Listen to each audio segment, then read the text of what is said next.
കർത്താവ് നിങ്ങളോട് കൂടെ. അങ്ങേ ആത്മാവോടും കൂടെ. യോഹന്നാന്റെ വിശുദ്ധ സുവിശേഷത്തിനുള്ള വായന. കർത്താവേ, അങ്ങേക്ക് മഹത്വം. അവസാനത്തെ അത്താഴ സമയത്ത് യൂദാസ് പുറത്തു പോയി കഴിഞ്ഞപ്പോൾ യേശു പറഞ്ഞു, ഇപ്പോൾ മനുഷ്യപുത്രൻ മഹത്വപ്പെട്ടിരിക്കുന്നു, അവനിൽ ദൈവവും മഹത്വപ്പെട്ടിരിക്കുന്നു. ദൈവം അവനിൽ മഹത്വപ്പെട്ടെങ്കിൽ ദൈവം അവനെ തന്നിൽ മഹത്വപ്പെടുത്തും, ഉടൻ തന്നെ മഹത്വപ്പെടുത്തും. എൻ്റെ കുഞ്ഞുങ്ങളെ, ഇനി അല്പസമയം കൂടി ഞാൻ നിങ്ങളോട് കൂടെ ഉണ്ടായിരിക്കും. ഞാൻ പുതിയൊരു കൽപ്പന നിങ്ങൾക്ക് നൽകുന്നു, നിങ്ങൾ പരസ്പരം സ്നേഹിക്കുവിൻ. ഞാൻ നിങ്ങളെ സ്നേഹിച്ചതുപോലെ നിങ്ങളും പരസ്പരം സ്നേഹിക്കുവിൻ.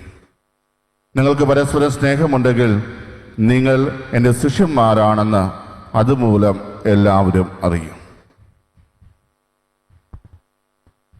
കർത്താവിൻ്റെ സുവിശേഷം. ക്രിസ്തുവേ, അങ്ങേക്ക് സ്തുതി.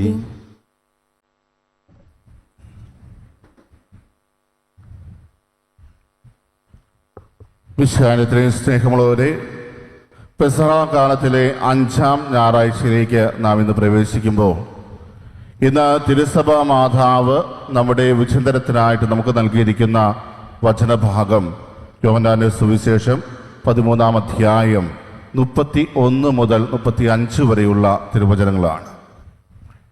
ഇന്നത്തെ സുവിശേഷത്തിലെ ഏറ്റവും പ്രധാനപ്പെട്ട ഒരു വചനം എന്ന് പറയുന്നത് ഒരു പുതിയ കൽപ്പന കർത്താവ് നമുക്കായിട്ട് നൽകുകയാണ്. യേശു പറയുന്നു, ഞാൻ പുതിയൊരു കൽപ്പന നിങ്ങൾക്ക് നൽകുന്നു, നിങ്ങൾ പരസ്പരം സ്നേഹിക്കുവിൻ. ഞാൻ നിങ്ങളെ സ്നേഹിച്ചതുപോലെ നിങ്ങളും പരസ്പരം സ്നേഹിക്കുവിൻ. സ്നേഹമുള്ളവരെ, ഈ ഒരു വചനം കേൾക്കുമ്പോൾ നിങ്ങൾ പരസ്പരം സ്നേഹിക്കണം എന്ന് പറയുന്ന യേശു അത് ഒരു പുതിയ കൽപ്പനയായിട്ട് നമുക്ക് മനസ്സിലാക്കുവാൻ സാധിക്കില്ല. കാരണം പഴയ നിയമപുസ്തകങ്ങൾ എടുക്കുകയാണെങ്കിൽ വളരെ വ്യക്തമായിട്ട് പരസ്പരം സ്നേഹിക്കുന്നതിനെ കുറിച്ച് നമ്മൾ വായിക്കുന്നുണ്ട്. ലേവ്യരുടെ പുസ്തകം 19:18 പോലും തൻ്റെ അയൽക്കാരനെ സ്നേഹിക്കുന്നതിനെ കുറിച്ച് വളരെ വ്യക്തമായിട്ട് പറയുന്നുണ്ട്. നിങ്ങളെ സ്നേഹിക്കുന്നത് പോലെ നിങ്ങളുടെ അയൽക്കാരനെയും സ്നേഹിക്കുക. പിന്നെ എന്തുകൊണ്ടാണ് ഇവിടെ ഞാൻ ഒരു പുതിയ കൽപ്പന നൽകുന്നു എന്ന് പറയുക? ഇവിടെ സ്നേഹം എന്നതിൻ്റെ പുതിയൊരു മാനദണ്ഡം കർത്താവ് അവിടെ നൽകുന്നത് നമുക്ക് കാണുവാൻ സാധിക്കും.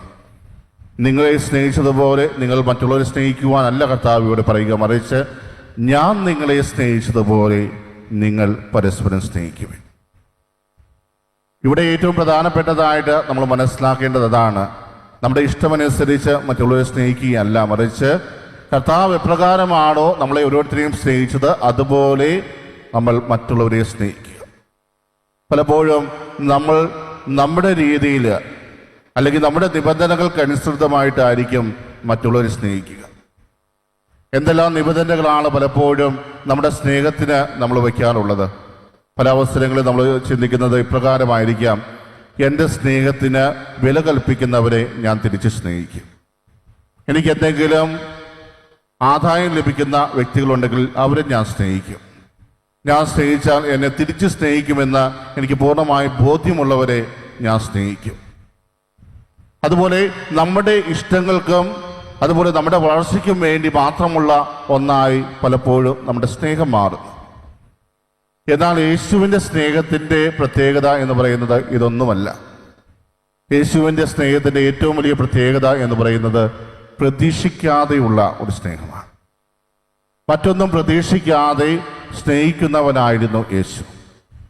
അതുകൊണ്ടാണ് അന്ത്യത്താഴവേളയിൽ അവരുടെ കാലുകൾ കഴുകുമ്പോൾ യേശുവിന് പൂർണ്ണമായ ബോധ്യമുണ്ട് ഇത് കഴിയാൻ നേരത്ത് സംഭവിക്കാൻ പോകുന്ന കാര്യങ്ങൾ എന്തൊക്കെയാണ്.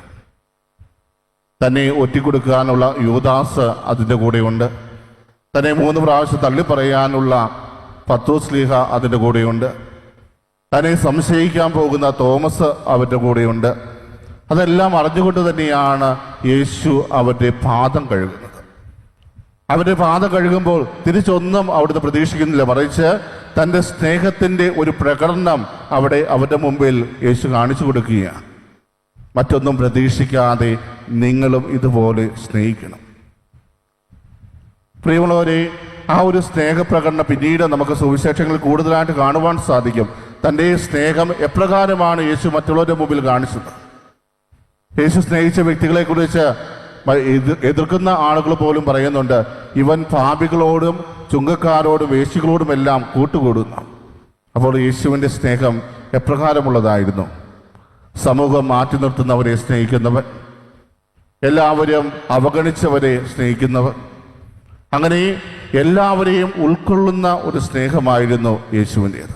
ആരെയും മാറ്റി നിർത്താതെ പ്രതീക്ഷിക്കാതെ കൂടുതലായി സ്നേഹിക്കുന്ന ഒരുവൻ.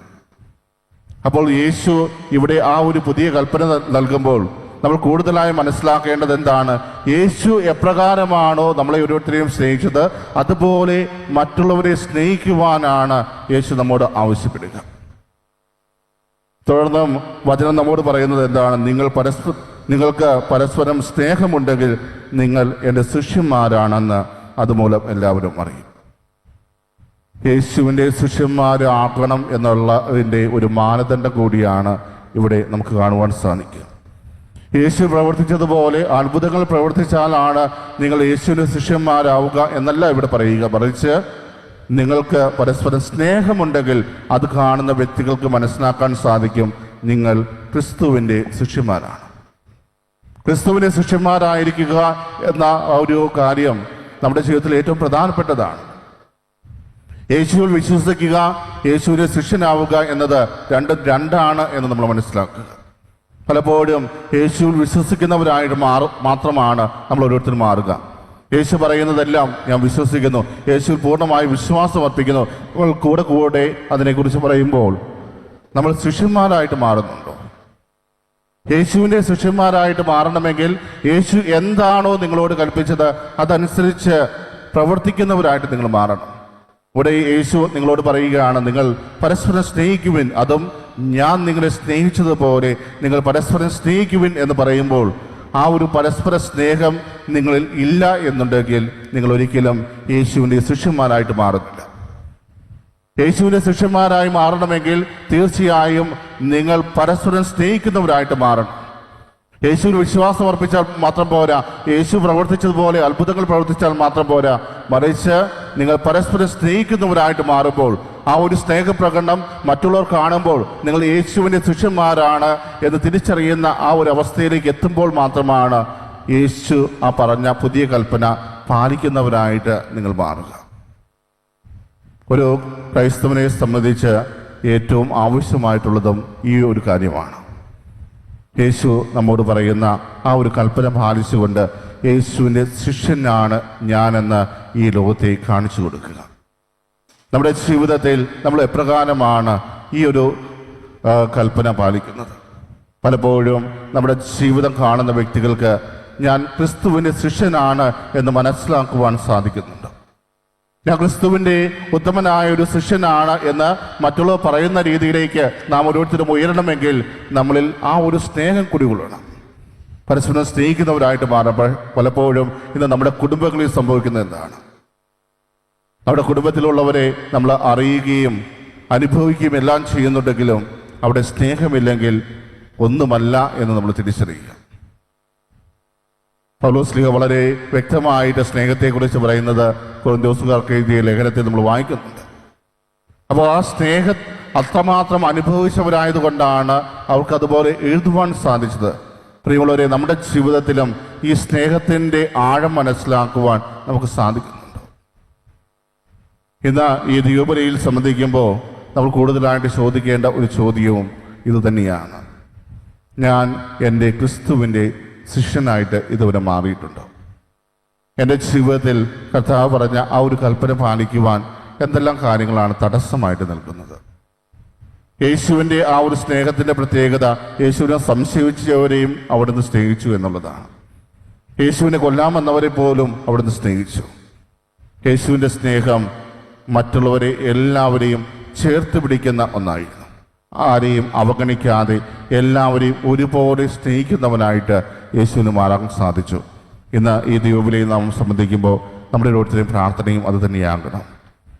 കർത്താവേ, ആരെയും അവഗണിക്കാതെ, ആരെയും മാറ്റി നിർത്താതെ, എനിക്കിഷ്ടമുള്ളവരെ മാത്രം സ്നേഹിക്കാതെ, മറിച്ച് യേശുവിനെ പോലെ എല്ലാവരെയും ഉൾക്കൊണ്ടുകൊണ്ട് മറ്റൊന്നും പ്രതീക്ഷിക്കാതെ സ്നേഹിക്കുവാൻ കർത്താവെ അനുഗ്രഹിക്കണമേ എന്ന് ഇന്നത്തെ ദിവ്യബലിയിൽ നമുക്ക് ആത്മാർത്ഥമായിട്ട് പ്രാർത്ഥിക്കാം. സർവശക്തനായ ദൈവം നമ്മെ ഓരോരുത്തരെയും സമൃദ്ധമായിട്ട് അനുഗ്രഹിക്കട്ടെ. ആമേൻ.